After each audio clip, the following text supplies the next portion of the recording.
നമസ്കാരം. അടുത്ത 10 വർഷത്തിനുള്ളിൽ രാജ്യത്തിലുള്ള മുഴുവൻ മോട്ടോർ വാഹനങ്ങളുടെയും വിൽപ്പന നിർത്തും എന്നുള്ള രീതിയിലാണ് കേന്ദ്ര ഗതാഗത മന്ത്രി നിതിൻ ഗഡ്കരി ഉൾപ്പെടെയുള്ളവരുടെ റിപ്പോർട്ടിൽ നിന്ന് വ്യക്തമാകുന്നത്. കേന്ദ്രത്തിൽ നിന്ന് വലിയ നിർദ്ദേശങ്ങളൊക്കെ വരുന്നുണ്ട്. രാജ്യത്ത് ഇലക്ട്രിക് വാഹനങ്ങൾക്ക് കൂടുതൽ പ്രാമുഖ്യം നൽകണം. അതുപോലെ തന്നെ മോട്ടോർ വാഹനങ്ങളുടെ ഉപയോഗം രാജ്യത്ത് വലിയ പ്രതിസന്ധി സൃഷ്ടിക്കുന്നുണ്ട്. പരിസ്ഥിതി മലിനീകരണം ഉണ്ടാകുന്നുണ്ട്. വലിയ രീതിയിലുള്ള അസുഖങ്ങൾ വരെ പരിസ്ഥിതി മലിനീകരണം കൊണ്ട് ഉണ്ടാകുന്നുണ്ട്. അതുകൊണ്ട് മോട്ടോർ വാഹന വകുപ്പിന്റെ ഉപയോഗം കുറയ്ക്കണം എന്നുള്ള ലക്ഷ്യത്തോടെ അടുത്ത് വരാൻ പോകുന്ന 10 വർഷത്തിനുള്ളിൽ മോട്ടോർ വാഹനങ്ങളുടെ വിൽപ്പന രാജ്യത്ത് നിർത്താൻ പോകുന്നു എന്നതാണ് മോദി സർക്കാരിന്റെ നേതൃത്വത്തിലുള്ള സർക്കാർ വ്യക്തമാക്കുന്നത്. അങ്ങനെ വരുമ്പോൾ ഓട്ടോമാറ്റിക്കലി ഇലക്ട്രിക് വാഹനങ്ങളെക്കാൾ കുറവായിരിക്കും മോട്ടോർ വാഹനങ്ങൾ. നിലവിൽ കോടിക്കണക്കിന് മോട്ടോർ വാഹനങ്ങൾ നമ്മുടെ രാജ്യത്തുണ്ടെങ്കിൽ പോലും ഇങ്ങനെ പുതിയ വിൽപ്പന നിർത്തുന്നതോടെ ഇതിന്റെ പാർട്സുകൾ വിൽക്കുന്നതും നിർത്തും എന്നത് സ്വാഭാവികം. അങ്ങനെയാണെങ്കിൽ മോട്ടോർ വാഹനങ്ങൾ ഒരു നിശ്ചിത സമയം കഴിഞ്ഞു കഴിഞ്ഞാൽ പിന്നീട് അതിന്റെ പേപ്പർ വർക്കുകളും കാര്യങ്ങളും ഒക്കെ റെഡിയാകാൻ വലിയ ബുദ്ധിമുട്ടാകും. അതുകൊണ്ട് തന്നെ ക്രമേണ രാജ്യത്ത് മോട്ടോർ വാഹനം ഇല്ലാതാകും എന്നുള്ള റിപ്പോർട്ടുകൾ പുറത്തു വരികയാണ്. ഈ ഒരു സാഹചര്യത്തിൽ എല്ലാവർക്കും ഏറ്റവും വലിയ ആശങ്ക എന്ന് പറയുന്നത് വാഹനങ്ങൾക്ക് പകരമായിട്ട് ഇലക്ട്രിക് വാഹനങ്ങൾ ഉണ്ടാകും.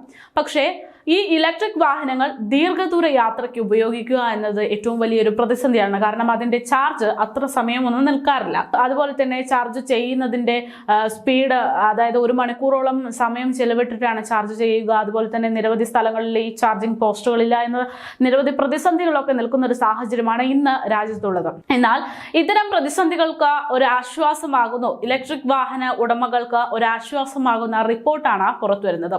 ഇലക്ട്രിക് വാഹനങ്ങൾക്ക് കരുത്തേകാൻ വേണ്ടി പ്രമുഖ ഇലക്ട്രോണിക് ഭീമനായിട്ടുള്ള സാംസങ് ആണ് പുതിയ അറിയിപ്പുമായി രംഗത്തെത്തുന്നത്. ഇലക്ട്രിക് വാഹന രംഗത്ത് വിപ്ലവം സൃഷ്ടിക്കുന്ന പ്രഖ്യാപനം തന്നെയാണ് കൊറിയൻ കമ്പനിയായിട്ടുള്ള സാംസങ് നടത്തിയിരിക്കുന്നതെന്ന് പറയാതെ വയ്യ.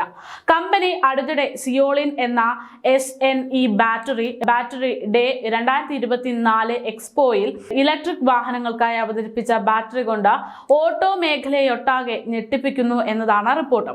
വെറും 9 മിനിറ്റ് ചാർജിങ്ങിൽ 965 കിലോമീറ്റർ ഡ്രൈവിംഗ് റേഞ്ചാണ് പുതിയ സോളിഡ് സ്റ്റേറ്റ് ബാറ്ററി ഇലക്ട്രോണിക് വാഹന മേഖലയുടെ തലവര തന്നെ മാറ്റിമറിക്കാവുന്ന വമ്പൻ കണ്ടുപിടുത്തവുമായി രംഗത്തെത്തിയിരിക്കുന്നത്. 20 വർഷത്തെ വാറണ്ടിയാണ് ഈ ബാറ്ററികൾക്ക് സാംസങ് നൽകുന്നത്.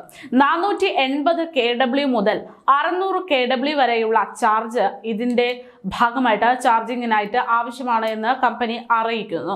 ഖര ഇലക്ട്രോലൈറ്റുകൾ ഉപയോഗിച്ച് രാസ ഊർജം സംഭരിച്ച് അതിനെ വൈദ്യുതോർജ്ജമാക്കി മാറ്റുകയും ചെയ്യുന്ന ഉപകരണമാണ് സോളിഡ് സ്റ്റേറ്റ് ബാറ്ററി. ഇക്കാലത്ത് ഭൂരിപക്ഷം വാഹനങ്ങളിലും ലിഥിയം അയൺ ബാറ്ററികളാണ് ഉപയോഗിക്കുന്നത്. കാഥോഡിനും ആനോഡിനും ഇടയിൽ നീങ്ങാൻ ദ്രാവക ഇലക്ട്രോലൈറ്റ് ലായനിയാണ് ഉപയോഗിക്കുന്നത്. എന്നാൽ സാംസങ് അവതരിപ്പിക്കുന്ന പുതിയ ബാറ്ററിയിൽ ദ്രാവക ഇലക്ട്രോലൈറ്റ് ലായനിക്ക് പകരം സോളിഡ് രൂപം ഉപയോഗിക്കുന്നു.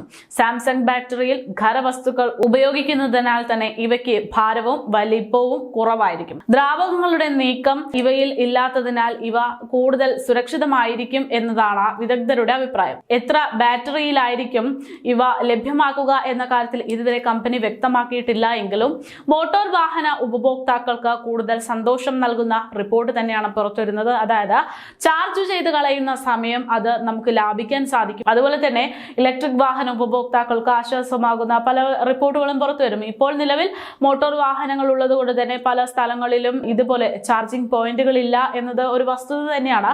പക്ഷേ മോട്ടോർ വാഹനങ്ങൾ കാലക്രമേണ കുറയുന്നതോടെ തന്നെ ഈ ഇലക്ട്രിക് വാഹനങ്ങൾ ചാർജ് ചെയ്യാനുള്ള പോയിന്റ് ഇപ്പോൾ നമുക്ക് പെട്രോൾ പമ്പൊക്കെ കാണുന്നത് പോലെ പല സ്ഥലങ്ങളിൽ അടുത്തടുത്തായിട്ട് കാണാനുള്ള സാധ്യതയുണ്ട്. അതിനുള്ള സംവിധാനങ്ങളൊക്കെ സർക്കാർ ഒരുക്കും എന്ന് തന്നെയാണ് പ്രതീക്ഷ. അത് മാത്രമല്ല, ഇപ്പോഴുള്ള ബാറ്ററി പാക്കേജിനേക്കാളും കൂടുതൽ നമ്മൾ ഉദ്ദേശിക്കുന്ന തരത്തിലുള്ള ബാറ്ററി പാക്കേജുകളൊക്കെ കണ്ടുപിടിക്കാൻ സമയമെടുക്കുമെങ്കിൽ പോലും അതൊക്കെ കണ്ടുപിടിക്കും.